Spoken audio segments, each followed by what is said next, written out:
नमस्कार दोस्तों, आप देख रहे हैं टेक्निकल सागर यूट्यूब चैनल। मेरा नाम है अभिषेक सागर और आज हम बात करने वाले हैं बिटकॉइन के बारे में, बिटकॉइन इन्वेस्टमेंट के बारे में, बिटकॉइन से कैसे पैसे बनाए जाएं, बिटकॉइन माइनर्स क्या होते हैं, बिटकॉइन से पैसे कैसे बेच सकते हैं, ब्लॉकचेन क्या होता है, इन सब चीज़ों के बारे में आज हम जानने वाले हैं। वीडियो शायद थोड़ी लंबी हो सकती है, लेकिन मुझे माफ़ करना, मुझे बहुत सारी चीज़ें बतानी है।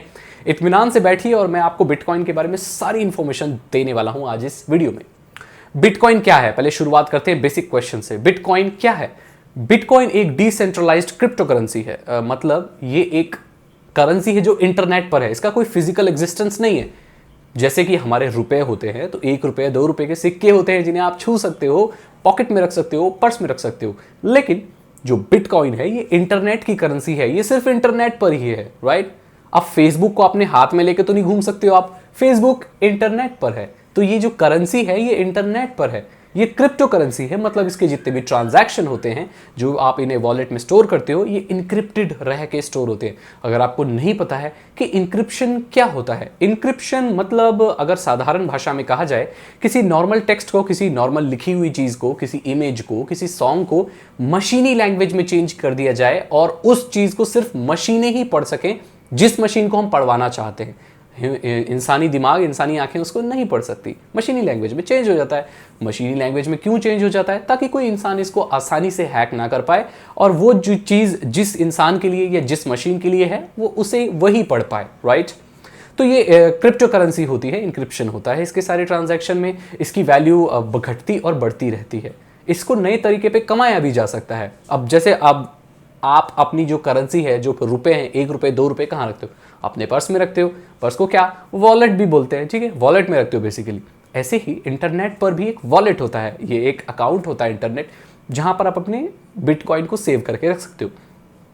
आप अपने बटुए से, अपने पर्स से पैसे खर्च करते हो, ऐसे आप उस वॉलेट से खर्च कर सकते हो। इंटरनेट पर आप बिटकॉइन से चीज़ें खरीद सकते हो, सर्विसेज खरीद सकते हो।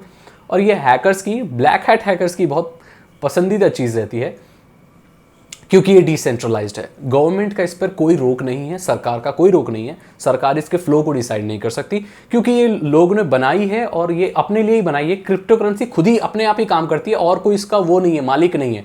जैसे होता है ना, रिजर्व बैंक ऑफ इंडिया हमारा सेंट्रल बैंक है, वो सारी करेंसी का फ्लो देखता है, नोट वगैरह छापना उसका काम होता है। लेकिन कोई अथॉरिटी नहीं है जो बिटकॉइन के ऊपर फ्लो पर नज़र रखेगी क्या हो रहा है। और ये जितनी भी ट्रांजैक्शन होते हैं ये 1 to 1 होते हैं। जैसे मैं भेजूंगा तो यहाँ से जाएगा। अब इसके बीच में माइनर्स होते हैं।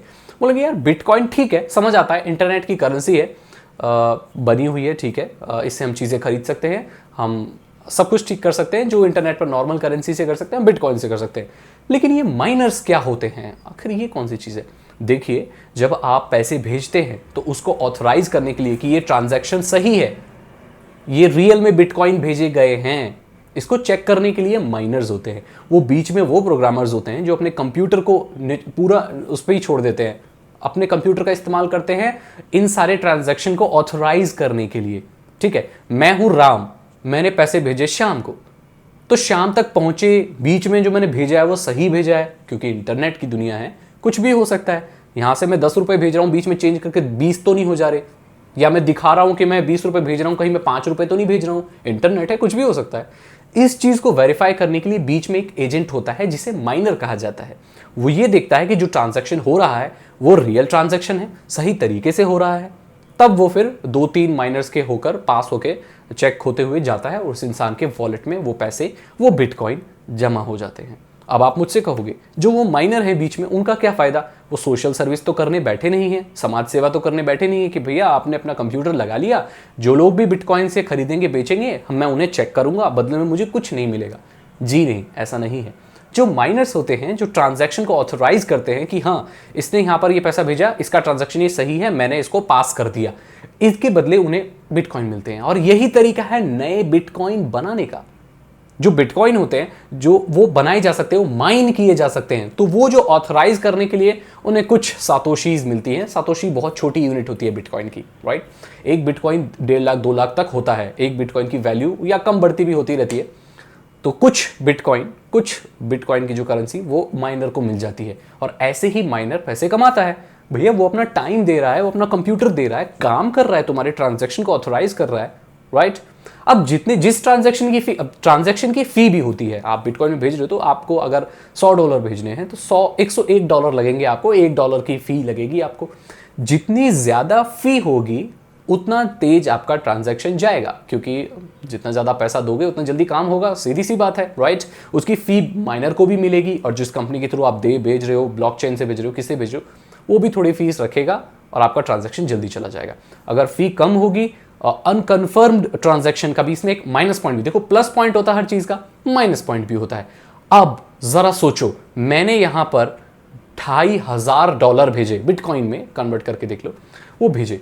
अब उसको जब तक कोई ऑथराइज नहीं करेगा माइनर, तब तक वो पैसे जाएंगे नहीं। तो इंस्टेंट नहीं है, बिटकॉइन इंस्टेंट नहीं है, मेरी बात याद रखना। मैंने पहले बहुत सुना था कि बिटकॉइन से किसी भी जगह से कहीं भी भेजे जा सकते हैं। खैर ये सही बात है, अब यहाँ से बांग्लादेश, पाकिस्तान, श्रीलंका, इंग्लैंड, यूएसए, कहीं भी पैसे भेज सकते हैं, लेकिन वो इंस्टेंट नहीं है। ये डिपेंड करता है कि वो कितनी जल्दी ऑथराइज होंगे, आपका ट्रांजैक्शन कितनी जल्दी कंफर्म होगा। तो जितनी ज्यादा फी रखेंगे उतनी जल्दी कंफर्म होगा, लेकिन उसकी भी कोई गारंटी नहीं है।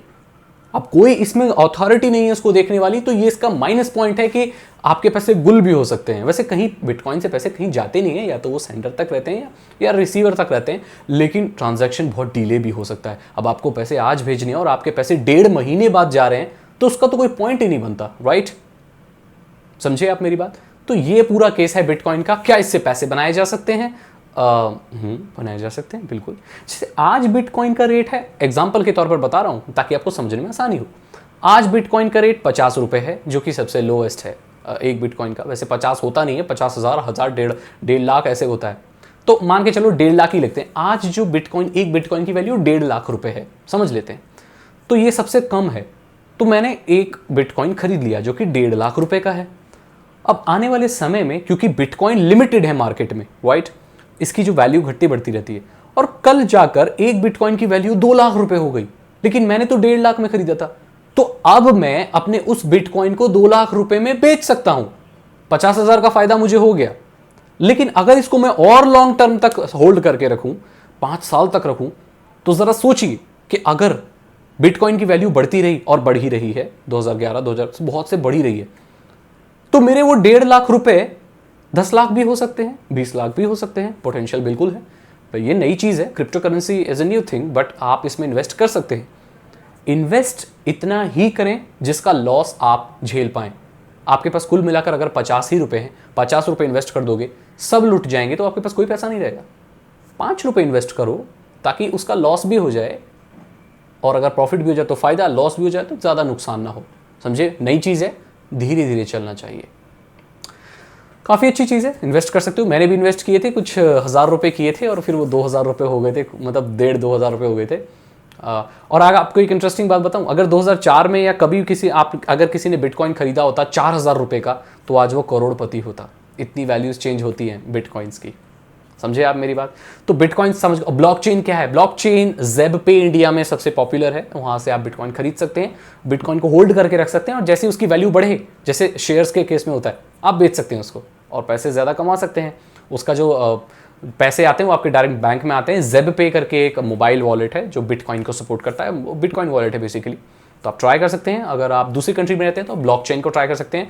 ब्लॉकचेन के बारे में मैं कहूँगा थोड़े से मेरे अच्छे एक्सपीरियंस नहीं है, तो मैं ये रिकमेंड करूँगा ज़ेब पे ट्राई करें। इंडिया में रहते हैं तो मेरी जो ज़्यादातर ऑडियंस है वो इंडिया की है, ज़ेब पे ट्राई करें, काफ़ी अच्छी सर्विस है। जी नहीं, ये स्पॉन्सर्ड वीडियो नहीं है, मैं इसलिए बता रहा हूँ क्योंकि मैंने वो पर्सनली इस्तेमाल किया, मेरा एक्सपीरियंस काफ़ी अच्छा रहा है।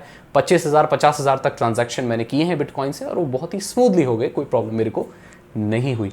आपको पता चल गया होगा कि बिटकॉइन में इन्वेस्टमेंट कैसे कर सकते हो और हैकर्स क्यों इस्तेमाल करते हैं। डिसेंट्रलाइज्ड है, मैंने आपको आंसर मिल ही गया होगा। सरकार का कोई रोक नहीं है, कहीं भी भेज सकते हैं। अब देखो, मानो या ना मानो, हैकर्स ब्लैक हैट भी होते हैं, वो कई गलत सर्विसेज भी लेते हैं, गलत सर्विसेज देते भी हैं।